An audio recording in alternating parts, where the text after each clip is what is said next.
اعوذ باللہ من الشیطان اللعین الرجیم بسم اللہ الرحمن الرحیم اللہم عجل ولیک الفرج برحمتک یا ارحم الراحمین اما بعد قال رسول اللہ صلی اللہ علیہ وآلہ وسلم فاطمۃ بضعۃ منی۔ رسالت مآب اپنی بیٹی کے لیے فرماتے ہیں فاطمہ میرا حصہ ہے، فاطمہ میرے آنکھوں کا نور ہے، میری آنکھوں کی روشنی ہے، فاطمہ میرے دل کی ٹھنڈک ہے، میرے دل کی تسکین ہے، فاطمہ میرے اندر پائی جانے والی میری روح ہے، فاطمہ حورائے انسیہ ہے۔ جب اللہ کی بارگاہ میں محراب میں کھڑی ہوتی ہیں تو ان کا نور اہل آسمان کے لیے اس طرح روشن ہوتا ہے جس طرح ستاروں کا نور زمین والوں کے لیے منور ہوتا ہے۔ یہ جناب سیدہ کا تعارف ہے جو رسالت مآب کروا کے گئے ہیں۔ کہیں پہ فرماتے ہیں من آذاہ فقد آذانی، جس نے میری بیٹی کو اذیت دی وہ یہ سمجھے اس نے مجھے اذیت دی۔ کہیں پہ فرماتے ہیں من اغضبہا فقد اغضبنی، جس نے میری بیٹی کو غضبناک کیا وہ یہ سمجھے اس نے مجھ رسول کو غضبناک کیا۔ ایسے میں اگر اسی بیٹی کے دروازے پر آ کر کچھ لوگ دھمکیاں دینا شروع کر دیں تو یہ دھمکی پھر رسول کی بیٹی کو نہیں ہوگی، یہ دھمکی رسول اللہ کو سمجھی جائے گی۔ اس سلسلے میں پہلی روایت آپ کی خدمت میں ایک روایت ہے جو کہ علامہ ابن ابی شیبہ نے اپنی کتاب المصنف اس کے اندر اس روایت کو نقل کیا ہے، اور اس کی سند کچھ یوں ہے اور اس کا متن بھی کچھ آپ کی خدمت میں ہم پیش کر دیتے ہیں۔ اخرج ابن ابی شیبہ فی مصنفہ بسندہ عن محمد ابن بشر عن عبید اللہ ابن عمر عن زید ابن اسلم عن ابیہ اسلم قال حین بوجع لأبی بکر بعد رسول اللہ صلی اللہ علیہ وآلہ وسلم کان علی والزبیر یدخلان علی فاطمہ بنت رسول اللہ صلی اللہ علیہ وسلم فیشاورونہا ویرتجعون فی امرہم فلما بالغ ذلك عمر بن الخطاب خرج حتى دخل على فاطمة فقال يا بنت رسول الله والله ما من أحد أحب إلينا من أبيك وما من أحد أحب إلينا من بعد أبيك منك وأيم الله ما ذاك بمانعي إن اجتمع هؤلاء النفر ان آمر بهم ان يحرق عليهم البيت قال فلما خرج عمر جاءها فقالت تعلمون ان عمر قد جاءني وقد حلف بالله لئن عدتم ليحرقن عليكم البيت۔ سامعین گرامی، پہلے اس کا ترجمہ سن لیں اور اس کے بعد اگلی گفتگو آپ کی خدمت میں پیش کرتے ہیں۔ مصنف ابن ابی شیبہ کے اندر یہ روایت ابن ابی شیبہ نے نقل کی ہے اپنی سند کے ساتھ کہ محمد ابن بشر یہ روایت انہوں نے ان سے بیان کی، وہ کہتے ہیں مجھ سے عبید اللہ ابن عمر نے اس روایت کو نقل کیا، وہ کہتے ہیں مجھ سے زید بن اسلم نے اس روایت کو نقل کیا، زید بن اسلم کہتے ہیں مجھ سے میرے بابا اسلم کرشی ادوی نے اس روایت کو نقل کیا۔ کیا کہ جب حضرت ابو بکر کی رسالت مآب کی رحلت کے بعد ان کی بیعت کی جا رہی تھی اور بیعت کی گئی تو حضرت علی علیہ السلام نے حضرت زبیر یہ جناب سیدہ کے گھر میں آتے تھے، وہاں پہ مشاورت کرتے تھے۔ جب اس چیز کی خبر حضرت عمر بن خطاب کو ملی، یہ روایت کے اندر الفاظ ہے اور نام بھی وہاں پہ موجود ہے جیسا کہ عربی متن میں نے پڑھا اور آپ نے سنا ہے۔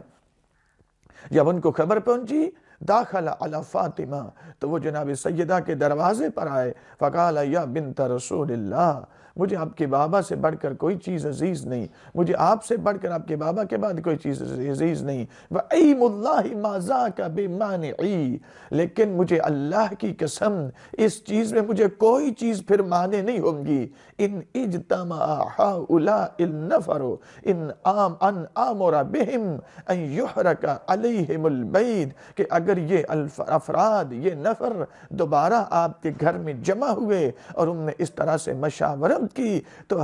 مجھے کوئی اس چیز میں معنی نہیں ہے کہ میں آپ کے گھر کو تمہارے اوپر جلا کے راکھ کر دوں۔ فلما خرج عمر جاؤہا، جب حضرت عمر بن خطاب چلے گئے جناب سیدہ انہی کے پاس آئی، فقالت تعلمون ان عمر قد جاءنی، کیا تم جانتے ہو کہ ابھی عمر بن خطاب یہاں پہ آئے، فقد حلف باللہ لئن عدتم لیحرکن علیکم الباب علیکم البید، تو انہوں نے اللہ کی قسم کھائی ہے، حلفن انہوں نے کہا ہے، عمر بن خطاب نے حلفن کہا ہے کہ اگر یہ دوبارہ اکٹھے ہوئے تو میں ان کے اوپر ان کے اس گھر کو جلا کے راکھ کر دوں گا۔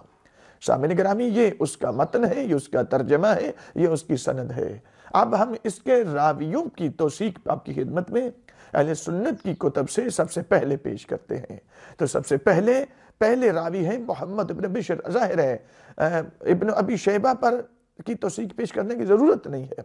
وہ حدیث میں بہت بڑا نام ہے، اہل سنت میں کہ مشاہیر میں سے ہے، ائمۃ الاعلام میں سے ہے، اس میں ضرورت نہیں ہے۔ اس کے بعد محمد ابن بشر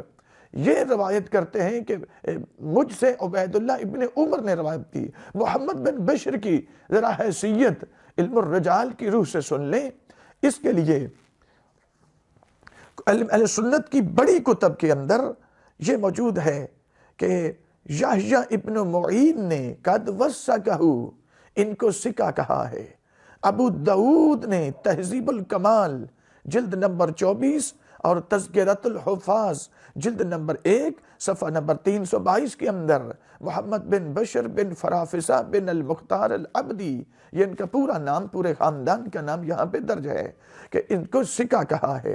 امام نسائی نے الجرح والتعدیل علامہ الباجی کی جلد نمبر 2 صفحہ نمبر 673 کے اندر امام نسائی نے ان کی توثیق پیش کی ہے۔ ابن حبان نے مشاہیر علماء الامصار صفحہ نمبر 273 کے اندر محمد بن بشر بن فرافصہ ابن المختار العبدی ان کی توثیق پیش کی ہے۔ اور اس کے علاوہ تقریب التہذیب جلد نمبر 1 کے اندر صفحہ نمبر 469 میں علامہ ابن حجر عسقلانی نے محمد بن بشر بن فرافصہ بن المختار العبدی کی توثیق، اس کو ثقہ کہا ہے۔ یعنی ایسا راوی نہیں ہے کہ جو ضعیف ہو، یعنی یہ ہم مختصر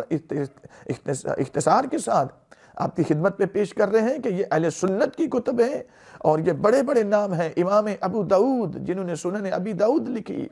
انہوں نے اس کو ثقہ کہا۔ امام نسائی جن کی سنن نسائی ہے، حدیث کی کتاب ہے، انہوں نے اس راوی کو ثقہ لکھا۔ اس کے بعد ابن حبان نے مشاہیر علماء الامصار، اس کے اندر اس کو انہوں نے ثقہ لکھا۔ ابن حجر عسقلانی چھپا نام نہیں ہے، چھوٹا نام نہیں ہے، اہل سنت کے علماء میں انہوں نے تقریب التہذیب کے اندر ان کو ثقہ کہا۔ اور سامعین گرامی، پھر صرف اتنا نہیں ہے کہ ان علماء نے ان کو ثقہ کہا، بلکہ امام بخاری نے اپنی صحیح بخاری کے اندر ان سے روایات نقل کی ہیں۔ یہ میں جو کہہ رہا ہوں یہ آن دا ریکارڈ کہہ رہا ہوں کہ امام بخاری نے صحیح بخاری کے اندر،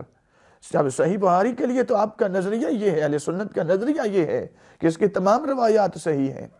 تو اسی صحیح بخاری کے اندر ان سے روایات نقل کی گئی۔ پھر امام مسلم نے صحیح مسلم کے اندر ان سے روایات لی ہیں، اور صحیح مسلم صحیح بخاری کی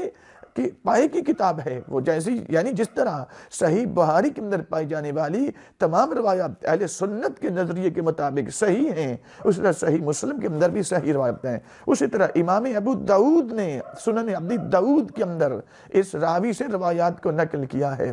پھر امام ترمذی نے سنن ترمذی کے اندر، امام نسائی نے سنن نسائی کے اندر، ابن ماجہ نے سنن ابن ماجہ کے اندر اس راوی سے روایات کو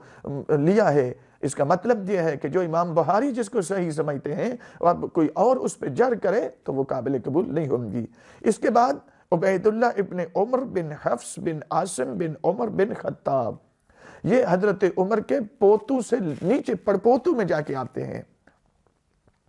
کہ عبداللہ بن عبید اللہ ابن عمر بن حفص بن عاصم بن عمر بن خطاب، یہ انہوں نے ان سے روایت کی تھی محمد بن بشر نے کہ مجھ سے عبید اللہ ابن عمر نے، عبید اللہ ابن عمر جن کا پورا نام میں شجرہ نسب بیان کر چکا ہوں، ان کو آیا یہ ثقہ راوی ہے یا یہ ضعیف راوی ہے؟ تو اس کے لیے اجمالاً آپ کی خدمت میں پیش ہے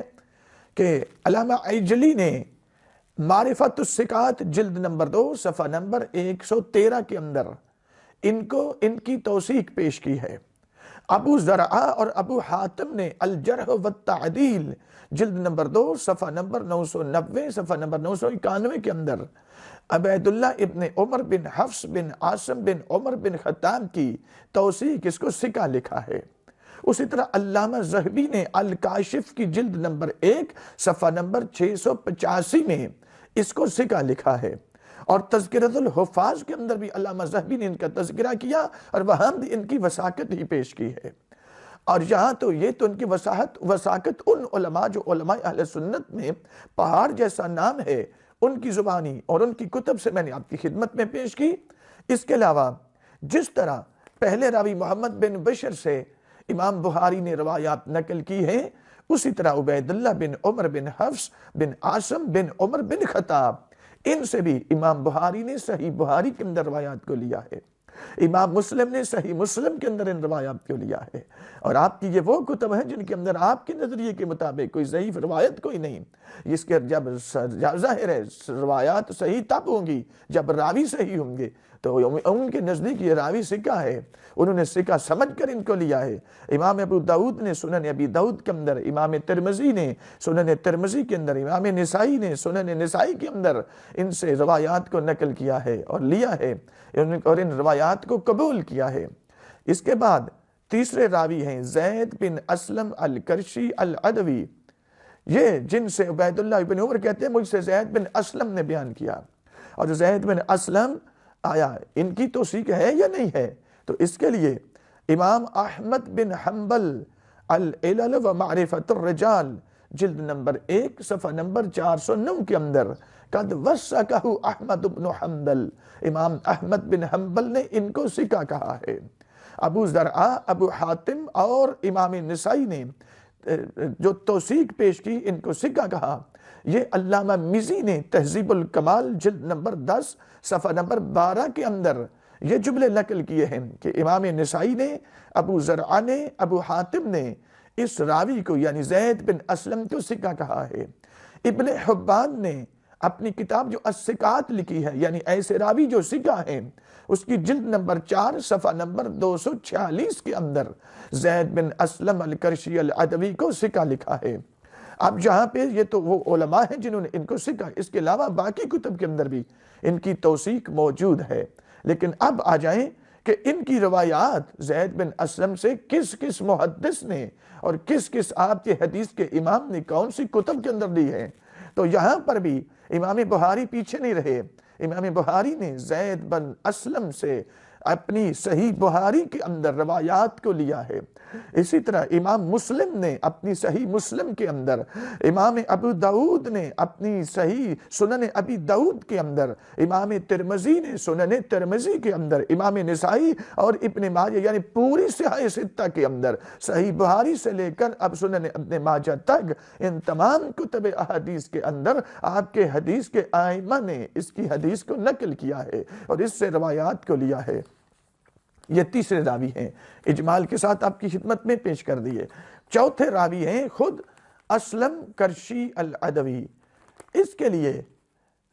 ایک تو توثیق ان کی اپنی جگہ پر موجود ہے، یعنی جس طرح ابن حبان نے الثقات جلد نمبر 4 صفحہ نمبر 45 کے اندر ان کو ثقہ کہا ہے۔ علامہ مزی نے تہذیب الکمال جلد نمبر 2 صفحہ نمبر 529 کے اندر ان کو ثقہ کہا ہے۔ علامہ ذہبی نے سیر اعلام النبلاء جلد نمبر 4 صفحہ نمبر 98 کے اندر انہی کو ثقہ کہا ہے۔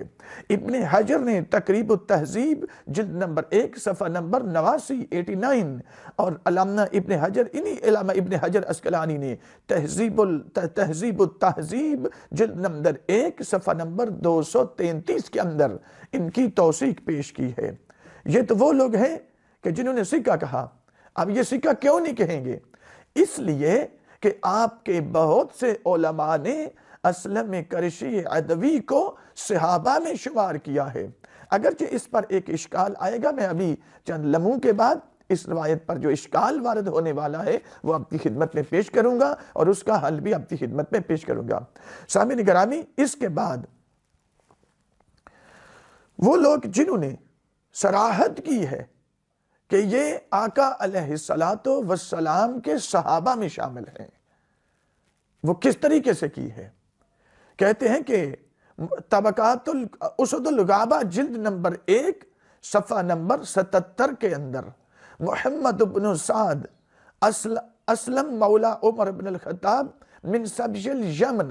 یعنی یمن کے قیدیوں میں تھے، محمد بن سعد نے لکھا کہ حضرت عمر بن خطاب کے غلاموں میں سے ایک غلام تھے اور یمن کے قیدیوں میں سے تھے۔ ادرک النبی، آقا علیہ السلام کو درک کیا اور ان کی صحبت اختیار کی۔ اسد الغابہ جلد نمبر 1 صفحہ نمبر 77 کے اندر اس کو یہ جملے لکھے ہیں۔ اور اسی طرح علامہ المزی نے اپنی کتاب تہذیب الکمال کے اندر یہ جملے لکھے، ادرک زمان النبی، یہ اسلم کرشی ادوی وہ راوی ہیں کہ جو نبی اکرم کے زمانے کو انہوں نے درک کیا۔ یعنی ایسا نہیں ہے کہ یہ نبی اکرم کے بعد پیدا ہوئے اور اس زمانے کو دیکھا کوئی نہیں اور اشکال کر دیا جائے، اعتراض کر دیا جائے کہ اسلم کرشی ادوی جو تھے یہ تو نبی اکرم کی رحلت کے بعد پیدا ہوئے، ایک درمیان زمانہ ہے، درمیان والا راوی کوئی نہیں ہے، روایت مرسل ہے، اس لیے قابل قبول نہیں ہے۔ اس لیے کہ ایک اشکال اس پہ یہ کوئی اگر کرنا چاہے تو وہ کر سکتا ہے، لیکن ہم اسی کا پہلے سے ہی جواب دے کر منہ بند کرنے کی کوشش کر رہے ہیں۔ تو سامعین گرامی، علامہ مزی نے یہاں پر ایک فصل اس میں قائم کی ہے کہ ذکرہ البرکی فی روات فصل من ادرک النبی ولم یثبت لہو عنہ روایت، اکمال تہذیب الکمال علامہ علاء الدین جلد نمبر 2 صفحہ نمبر 134 کے اندر یہ کہتے ہیں کہ اسلم کرشی ادوی وہ کہتے ہیں کہ یہ نبی اکرم کے زمانے کو درک تو ضرور کیا ہے، لیکن آقا علیہ السلام سے براہ راست انہوں نے کوئی حدیث بیان نہیں کی، یہ ضرور ہے، لیکن زمانے کو درک کیا اور نبی اکرم کی صحبت کو اختیار کیا۔ پھر علامہ عینی نے عمدۃ القاری بدر الدین عینی جنہوں نے صحیح بخاری کی شرح لکھی ہے، انہوں نے عمدۃ القاری جلد نمبر 14 صفحہ نمبر 134 کے اندر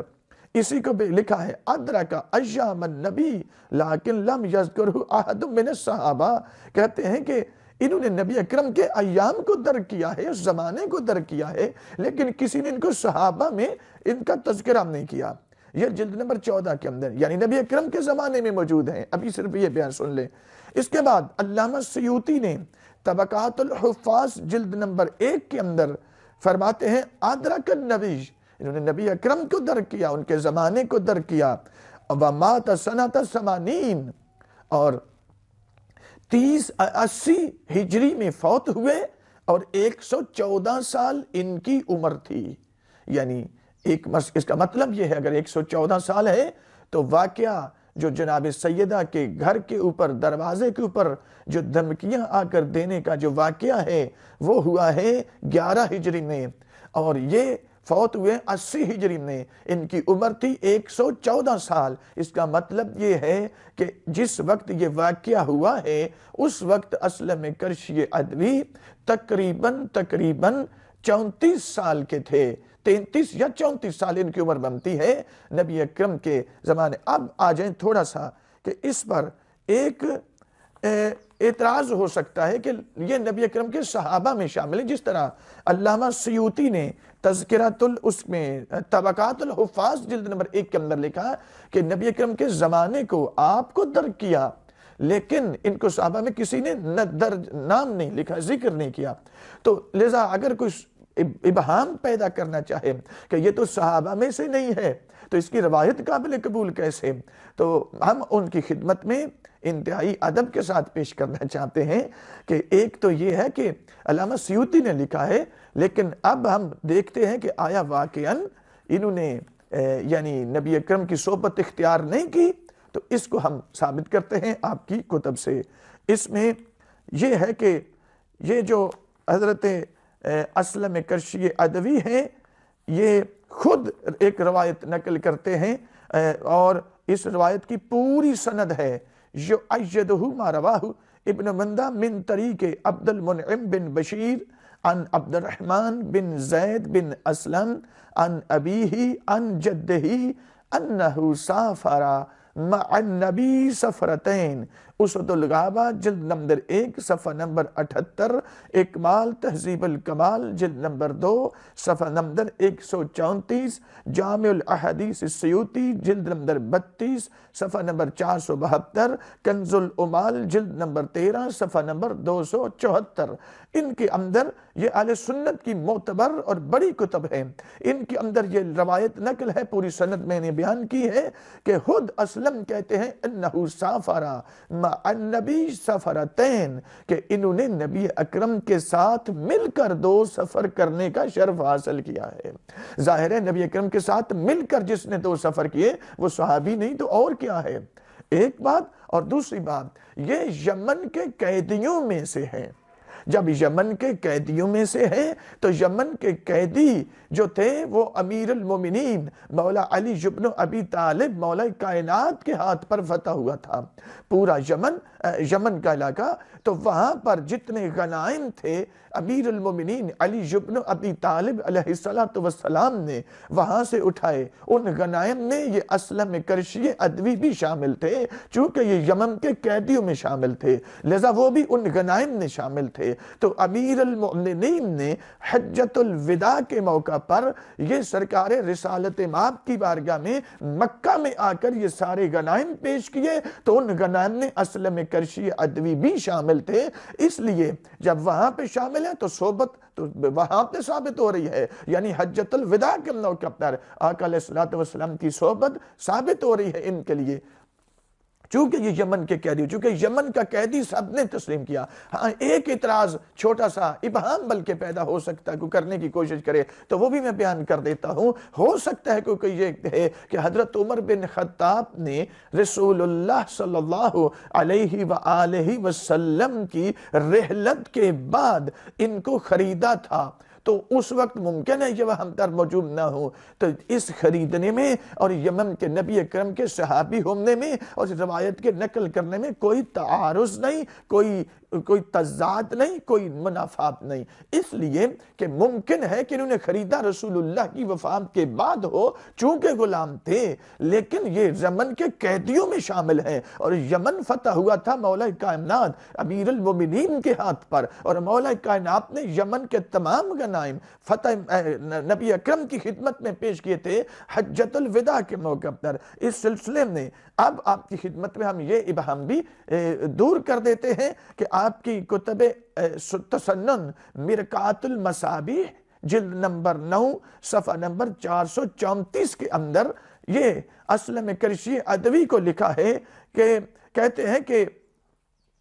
مرسل التابعی حجت عند الجمہور، کہ تابعی کی جو مرسل روایت ہے یہ جمہور کے نزدیک حجت ہوتی ہے۔ فَكَيْفَ مُرْسَلٌ مَنْ اختلف فی صحت صحبت ہی، جس کی صحبت میں کچھ اختلاف ہے تو اس کی روایت مرسل کیسے ہو سکتی ہے؟ یعنی جب بہت سے علماء نے یہ لکھا ہے کہ جناب اسلم کرشی ادوی نبی اکرم کے صحابہ میں شامل ہیں اور نبی اکرم کے زمانے کو درک کیا، جیسا کہ ہم اوپر کی بات میں یہ ثابت کر چکے ہیں کہ نبی اکرم کے زمانے کو درک کیا ہے، تو ان کی روایت مرسل کیسے ہو سکتی ہے؟ اور اگر مرسل بھی کوئی مان دے تو مرسل تو تب ہوں گی جب ان کو تابعی میں شامل کریں گے، یعنی نبی اکرم کے صحابہ میں شامل نہیں، تابعین میں شامل ہیں۔ تو ایسا تابعی جس سے امام بخاری نے امام مسلم نے روایات کو نقل کیا ہے اور باقی ائمہ حدیث نے ان سے روایات کو نقل کیا ہے، تو یہ ان کی روایت کو کیسے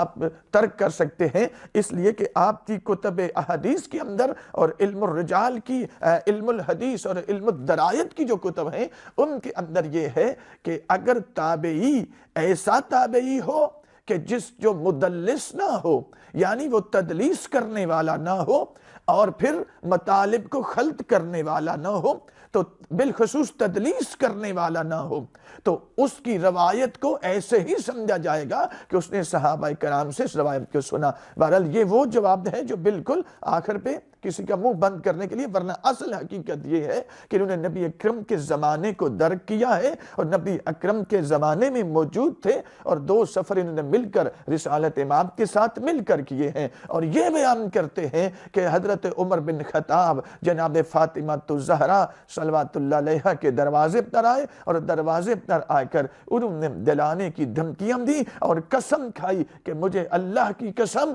مجھے کوئی چیز پھر رکاوٹ نہیں، اگر یہ آپ کے گھر میں داخل ہوئے تو میں ان پر اس گھر کو جلا کے راکھ کر دوں۔ مومنین کرام، یہ پہلی روایت آپ کی خدمت میں ہم نے پیش کرنے کی سعادت حاصل کی ہے۔ اس کی سلسلہ سند بھی پیش کیا ہے، کتب تسنن سے ان کی تمام راویوں کی توثیق بھی پیش کی ہے، اور یہ ثابت کیا ہے ابھی ایک روایت کے ذریعے سے کہ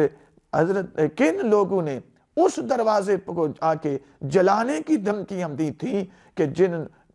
جس دروازے پر رسول اللہ آ کر آیت تطہیر پڑھتے تھے، ملائکہ آ کر درود پڑھ کر اندر آنے کی اجازت لیتے تھے، اس دروازے کو جلانے کی دھمکیاں کس نے دی ہیں؟ نام روایت کے اندر موجود ہے، یہ کسی شیعہ کتاب نے نہیں ہے، پوری سند ہم نے بیان کر دی۔ اس پر جو ایک آدھا چھوٹا موٹا اعتراض آنا تھا وہ بھی اپنی خدمت میں پیش کر دیا کہ یہ اول تو یہ کہ یہ صحابہ میں شامل ہیں، اگر کوئی صحابی نہیں مانتا تو پھر تابعین ہیں، تابعین میں سے ہیں، لیکن تابعی بھی ایسے ہیں کہ جن نے 11 ہجری کے زمانے کو درک کیا ہے اور اس واقعے کو درک کیا ہے، لذا اس بنا پر یہاں اعتراض کا کوئی، اس بنا پر یہ حدیث صحیح السند ہے، یہ روایت مرسل نہیں بنتی، یہ صحیح السند روایت ہے، اور صحیح السند کا انکار کر کے اب آپ بتائیں، اگر آپ اس کا انکار کرتے ہیں تو پھر ہر ایک کا بھی انکار کیا جا سکتا ہے۔